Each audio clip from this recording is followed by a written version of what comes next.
Hello everyone, welcome to Inayathagal IAS Academy. Today on the automobile engineering part and mechanical engineering part rendu சேர்ந்து இருக்கு ஒரு industrial management topic. Okay, அந்த industrial management இருக்குனா ஒரு tool இல்லனா ஒரு method of what we call it material management or inventory management. அதுக்கு பேரு தான் ABC analysis. Okay, என்னன்னு பார்த்துக்கலாம். What is ABC analysis பார்த்துக்கலாம்.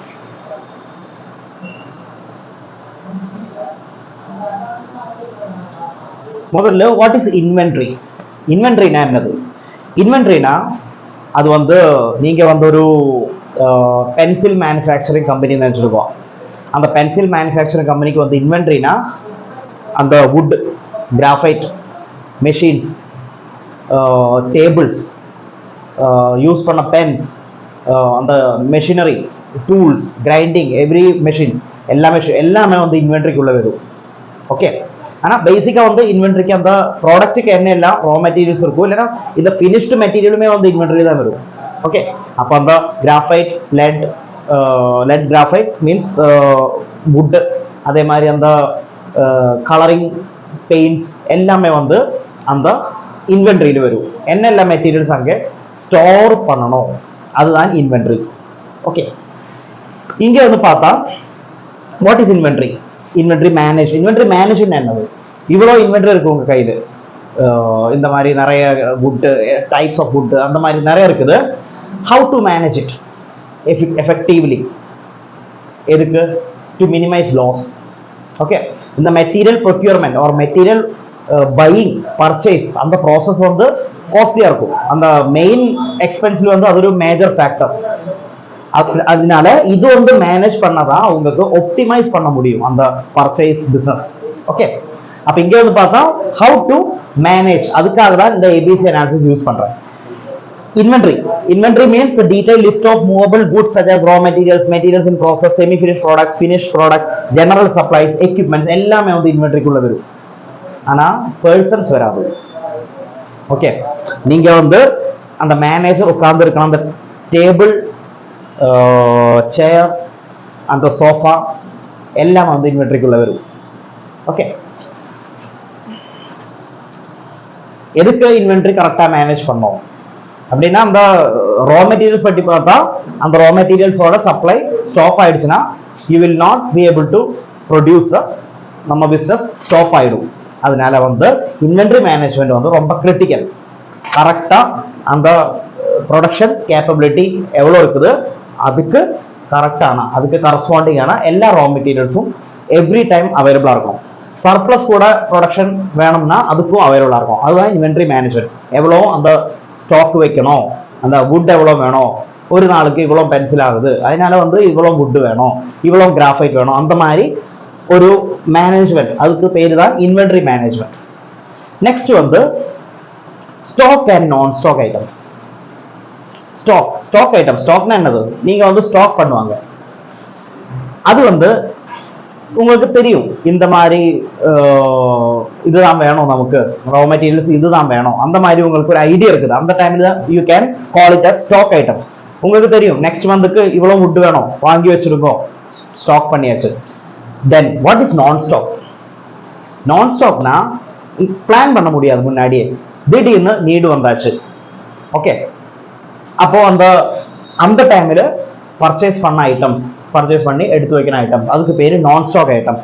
ரெகுலரா மந்த்லி ஒன்ஸ் இல்லைன்னா இயர்லி ஒன்ஸ் ஒன்றும் வாங்க மாட்டேன், ஆனா இரெகுலரா வாங்கிடும். எப்ப யூஸ் தேவைப்படுறது இல்லைன்னா ஃபோர்காஸ்ட் பண்ணும், நெக்ஸ்ட் மந்த்துக்கு அந்த இது வேணும் அப்படின்னாலும் இந்த நான் ஸ்டாக் கம்ப்ளீட்டா பிளானிங் இல்லாமல் சொல்ல முடியாது.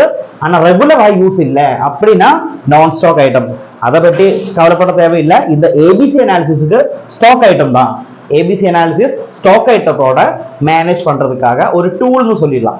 ஓகே, நான் ஸ்டாக் ஐட்டம்ஸ் இப்போ வந்து தேவையில்லை, ஆனால் உங்களுக்கு அது அந்த இன்ஃபர்மேஷன் ரொம்ப தேவை ஃபார் தி ஃபர்தர் டாபிக்ஸ். இந்த டாபிக்கு தேவையில்லை. Stock items. What is ABC analysis of stock items? Okay, ABC analysis வந்து ஃபர்ஸ்ட் பாயிண்ட் ஸ்டாக் ஐட்டத்துக்கு தான் பண்ண போகுது. Okay, what is ABC analysis? What is ABC? Stock item வந்து ஏபிசி அப்படியா கேட்டகரைஸ் பண்ணியிருக்காங்க. எப்படி கேட்டகரைஸ் பண்ணிடுவோம்? Okay, according to the money value. அந்த மெட்டீரியலுக்கு எவ்வளவு காஸ்ட் இருக்குது அதை வச்சு தான் you are going to group these items. நம்ம பென்சில் மேனுஃபேக்சரிங் கம்பெனி, ஓகே, அது எக்ஸாம்பிள் எடுத்துருக்கோம். மெயினா ஒரு மெஷின் இருக்குது. அந்த பென்சில் வுட் லெட் எல்லாம் கொடுத்துருச்சுன்னா அது வந்து பென்சிலா வரும். அந்த மெட்டீரியலுக்கு அந்த மெஷினுக்கு வந்து ஒரு 10 crore இல்லைன்னா 5 crore இருக்கு வேல்யூ, இல்லைன்னா அது அதோட பர்ச்சேஸ் வேல்யூ 5 crore நினைச்சிருக்கோம். ஆனா உங்களுக்கு வந்து அந்த லெட் கிராஃபைட் தேவைப்படும், வுட் தேவைப்படும், நிறைய போல்ஸ் அந்த மெஷினுக்கு தேவையானது, அதே மாதிரி அந்த கிரைண்டிங் மெஷினுக்கு தேவையான வீல்ஸ், அப்படியெல்லாம் நீட்ஸ் வரும். வைட் வெரைட்டி ஆஃப் மெட்டீரியல்ஸ் இருக்கும். அதில் வந்து காஸ்ட் அதிகமானது, for example this machine it self அப்படின்னா அது ஏ கேட்டகரி ஐட்டம், காஸ்ட்லியா இருக்கும். ஆனா மெஷின் வந்து 1 or 2 தான் இருக்குது, காஸ்ட்லியா இருக்கு. ஆனா நம்பர் 1 or 2 தான். அதனால 10% ஐட்டம்ஸ் மொத்த அந்த லிஸ்டுக்குள்ள just 1 or 2 items for example அந்த லிஸ்ட் பெருசானா வருவாங்க. இங்க வந்து அந்த மெஷின் அப்படி நினைச்சிருக்கோம். அந்த மெஷின் வந்து 70% of the total cost. Okay, அந்த டோட்டல் காஸ்ட் ஃபார் ப்ரொடக்ஷன் அதுக்கே வந்து 70% தான் அதோட காஸ்ட்னா it will be categorised in A. ஒரு என்ஜின் மேனுஃபேக்சரிங்னா அந்த கிராங்க் ஷாஃப்ட் வந்து ஏல இருக்கும். கிராங்க் ஷாஃப்ட்னா ரொம்ப டிசைன் ஹையர் ப்ரிசிஷன் தான் பண்ணியிருக்காங்க. அதனால வந்து கிராங்க் ஷாஃப்ட்டுக்கு எல்லாம் ரொம்ப ரைட்டு, அது வந்து ஏ கேட்டகரி ஐட்டம் தான் இருக்கும். ஆனால் ஒரு என்ஜினுக்கு ஒரு கிராங்க் ஷாஃப்ட் போதும். ஆனால் போல்ட்ஸ் எல்லாம் நிறைய தேவை. ஆனால் போல்ட்ஸுக்கு ரேட் வந்து 5 rupees 10 rupees அந்த மாதிரி தான் இருக்கும். ஆனால் நிறைய தேவைப்படும் அந்த போல்ட்டு. அந்த அப்படின்னா C category item, cheaper and more in number bolt. அந்த மெஷின்ல அந்த சிலிண்டர் ஹெட், கிராங்க் ஷாஃப்ட்டுக்குள்ள அந்த பிஸ்டன் எல்லாமே, கனெக்டிங் ராட் எல்லாமே கனெக்ட் பண்றதுக்கு இந்த போல்ட் தேவை. Wide variety of bolts. ஆனா அது வந்து ஹையர் நம்பர்ல இருக்கும். அந்த போல்ட்ஸ் ஒரு என்ஜினுக்கே வந்து ஒரு 150 போல்ட்ஸ் வேணும் அப்படி நினைச்சிருக்கோம். அப்படின்னா அது வந்து அதிகமா இருக்கும் நம்பர்ல, சீப்பரா இருக்கும். 70% ஐட்டம்ஸ் அதுதான் டோட்டல் மெட்டீரியல் வந்து 70% அந்த ஐட்டம் தான் இருக்கும். ஆனா காஸ்ட் வந்து கம்மியா இருக்கும், 10% காஸ்டா இருக்கும். அந்த மாதிரி ஐட்டம்ஸ் தான் சி. பி வந்து மிடில் கேட்டகரி தான். 20% ஐட்டம்ஸ், காஸ்ட் 20%. இதை விட்டுக்கு பார்த்தா கொஞ்சம் அதிகமா காஸ்ட், இதை விட்டு பார்த்தா ரொம்ப கம்மியா இருக்கும். ஆனா அது வந்து பி.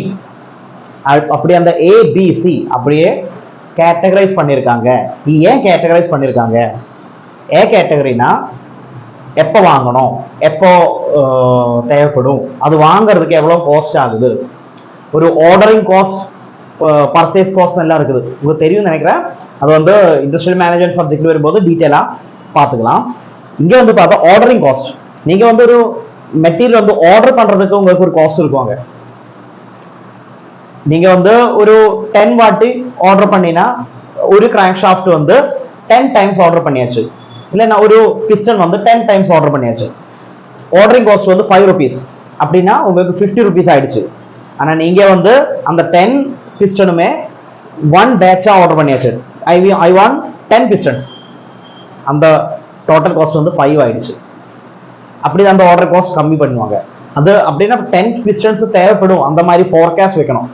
அதுதான் ப்ரொடக்ஷன் பிளானிங்ல எல்லாம் வர்ற மேட்டர்ஸ்.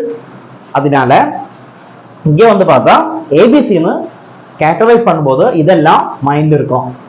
ஓகே, அதுதான் ஏபிசி. நெக்ஸ்ட் ஒரு கிராஃப். சரி, இப்போ என்ன சொன்னது இந்த கிராஃப்ல இருக்காங்க. இது பார்த்தா தெரியும். இது வந்து A category. Percentage of items வந்து எக்ஸ் ஆக்சிஸ். இது வந்து percentage of inventory cost. Then 10% of items தான். ஆனா 70% வந்து அதுதான் காஸ்டோட. Next 10 to 30 means 20%. 20% of items வந்து 90 minus 70, 20% ஆஃப் காஸ்ட்.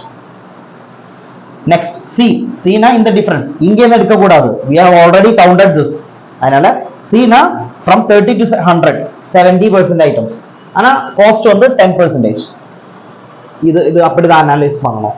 ஓகே, இந்த கிராஃப் ஒரு டவுட் வருவாங்க. ஃபார் எக்ஸாம்பிள், ஏன் அப்படி கேட்டகரைஸ் பண்றது, ஏன்னா அப்போ ரொம்ப முக்கியம், பினா கொஞ்சம் கம்மியானது, சினா அவ்வளோ தேவையில்லை, அந்த மாதிரி ஒரு தாட் ப்ராசஸ் வருமே. இதெல்லாம் இந்த ஏபிசியா கேட்டகரைஸ் பண்ணும்போது அந்த மாதிரி ஒரு ஜெனுவினான டவுட் இருக்கும் உங்களுக்கு எல்லாமே.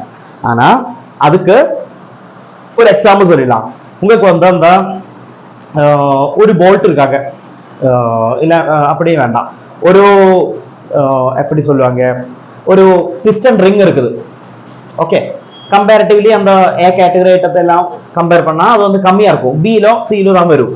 ஓகே, இந்த பிஸ்டன் வந்து பிஸ்டனோட ரிங் வந்து அது இல்லாமல் உங்களுக்கு அசம்பிளி பண்ண முடியாது. பிஸ்டன் அசம்பிளி பண்றதுக்கு அப்புறம் தான் ஹெட் பாக்கி எல்லாமே வரும். அதனால உங்க ப்ரொடக்ஷன் ஸ்டாப் ஆயிடுச்சு because of this cheaper item.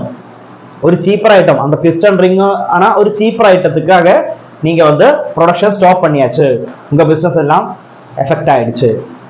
அதனால ஒரு கேட்டகரி கூட இருக்காங்க, அது ஏபிசி அனாலிசிஸ் இல்ல.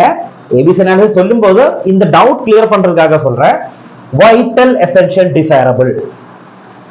வைட்டல்னா 1 ரூபியா இருக்கும் ஐட்டத்துக்கு, ஆனா அது இல்லாமல் ஒன்றும் பண்ண முடியாது, அது வந்து வைட்டல். ஓகே, ஏபிசி அனாலிசிஸ் வந்து ஸ்ட்ரிக்ட்லி ஆன் காஸ்ட், இங்க வந்து ஸ்ட்ரிக்ட்லி ஆன் யூஸ். ரொம்ப வைட்டல்.